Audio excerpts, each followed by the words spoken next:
Rolling along here from the Senior Bowl, and always good to catch up with a guy covering the SEC and college football and everything as a whole. It's Chris Doering, CD. What's good, man? Hey, man, it's good to be here. Being in Mobile, it just seems something right about the start to the draft, and it really is cool to see all the different NFL people kind of merge with the college folks and seeing all the college head coaches that were on the sideline yesterday at practice. So it's a fun experience, and certainly takes me back to 1996 when I played in this game, man. It's been a long time, but it's I can at least relate to the uncomfortable feeling that these players are going through. Yeah, you make us all feel old every time you talk about when you play, because we remember watching you play, and now it's terrible, isn't it? Time flies. You for still real. look good, though. I appreciate it. Thank you. Staying in the gym, trying constantly. to. Yeah. Who's impressed you so far? Only a couple practices. I know you're on the air while they're practicing, but has anybody stood out to you so far? Yeah, it's been it's kind of hard, like you said. We're watching and trying to figure out what's going on while we're on the air. But I was watching I can't remember. I wish the old days it was just the North and South teams. Now right. the American and National it's hard to figure out. But I was Stanford wide receiver Michael Wilson was one that I was impressed with. He's had a lot of injuries that he's dealt with the last couple years, but he's a longer, tall guy that I thought did a nice job in one-on-ones yesterday. Somebody stood out. The Houston receiver as well. I know he's kind of the opposite. Yeah, as a smaller guy, he certainly has something to prove, but his speed is unquestioned, and what it does to defensive backs, corners specifically, and getting them turning and running. He was able to run some of the comebacks and different breaking routes off of that deep threat that he has. It's interesting because I'm in Houston, and they just hired DeMeco Ryans as the head coach, and it's a guy you've covered both in the SEC for a while, and it's kind of exciting with them holding that number 2 pick, because me personally, I think Bryce is still the best quarterback in this draft. I won't be mad if they take C.J. Stroud, but do you have a feeling on who they should take number 2? No doubt in my mind, Bryce Young's the guy that if Houston wants to build around a guy, that Bryce Young's the guy to do it. Not only is he a tremendous player, and I know people will say, man, his size, what's his durability going to be like? He played behind an Alabama offensive line the last couple of years that got him hit a lot. He not afraid to tuck the ball and run and take hits. He's able to get up and bounce back from that. So I don't really worry about that as much. But the thing that impressed me was just what a leader he was. I mean, this was by Alabama standards, I think a subpar supporting cast around the quarterback, where you got receivers dropping the ball on 3rd and 7 when they got an opportunity to move the chains. You got offensive linemen that are letting guys come unblocked. And time again, he was doing everything he could to rescue that Alabama team. In fact, he never left the game, the field at the end of a game when they're losing. They end up giving up the late kick to Tennessee. They give up the overtime touchdown and 2-point conversion against LSU. He did everything that he could have done. So I think not only is he a great player, but he's a great leader and somebody you can build a franchise around. And you ever saw him shook? I mean, the guy's poised 24/7. Constantly poised and constantly encouraging. These guys making mistakes, he doesn't get down on them. He keeps that smile on his face. He's clapping them up, patting him on the back, trying to get him to move on to the next play. And that's what you need as a quarterback. You got to have a guy that not only is a leader in terms of the way that he goes about playing, but a guy that's able to get the best out of those other 10 guys in the huddle. Stroud, what we saw in the playoff game against Georgia, I mean, I don't think you could end your career on a better note, but what you saw from him there, I mean, those skills going to translate the next level?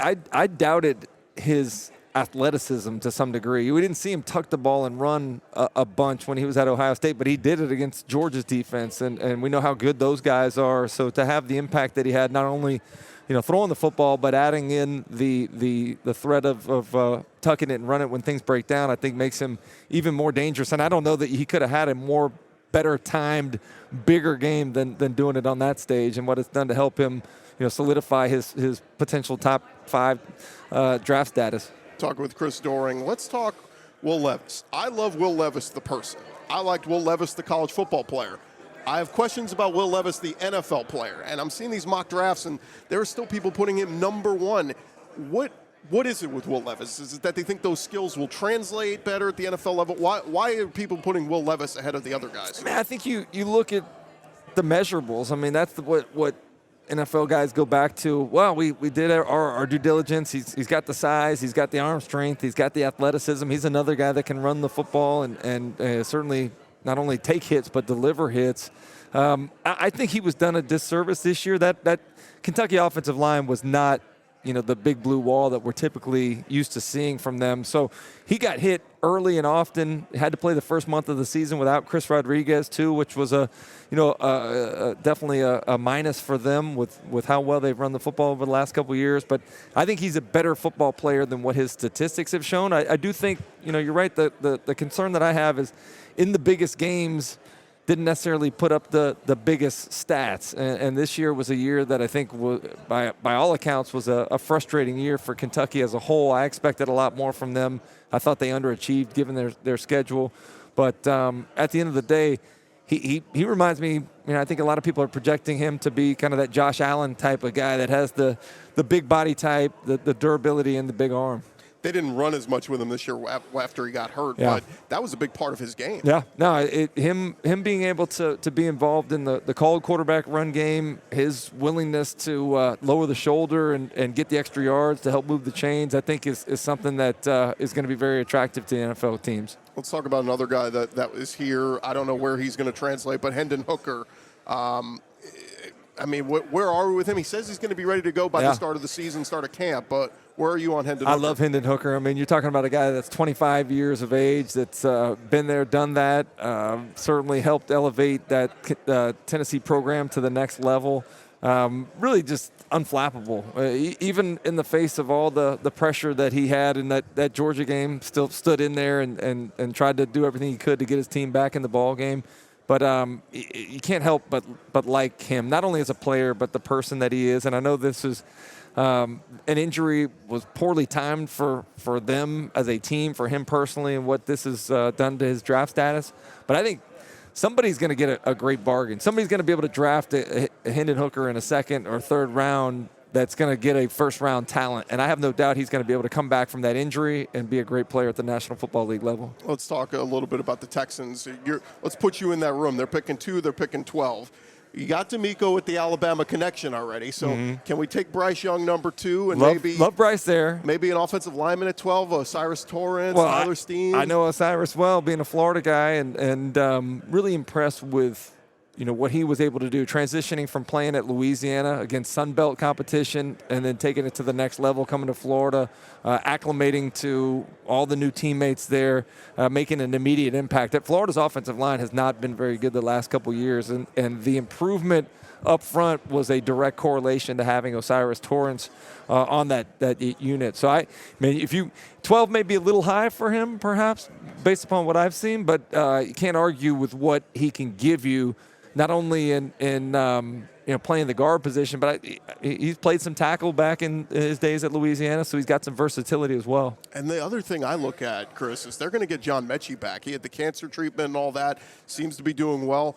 The chemistry between him and Bryce Young, we look at Tua with Waddle, we look with Joe Burrow with Jamar Chase. I think there's something to that. I love it. I love where you're thinking there. Mechie was one of my favorite receivers to cover in the SEC, 2 years ago. I have so much respect for his game. He's a technician when it comes to route running, really understands the nuances of playing the receiver position. And then, I can't help but respect what he's gone through and fighting cancer for the last year. And I know he's itching to get back out there and play. So you're going to see a highly motivated John Mechie, and that's got to be exciting for Texans fans. And they're the new SEC team. Like, they took Christian Harris from Alabama, Dameon Pierce wowed everybody, running back from Florida. When you saw Dameon Pierce in college, did you think he'd be this good? He was underutilized at Florida, and that's a good thing for the Texans. You have a running back that lots of tread on the tire. He actually had a breakout week here last week. I don't know, or last year. I don't know if you were here last year or not, but he was one of the real bright spots of Senior Bowl week last year. So I think they have a guy that's proven to be an outstanding player. I know it was disappointing with him getting injured towards the end of the year, but he's going to be back and ready to go, and they got a good one to build around him too. He is Chris Doering. Of course, you can see him on the SEC Network and hear him on SiriusXM. Chris, thanks for the time. Yeah, great being with you. Thank you for having me. All right, we'll be back right after this.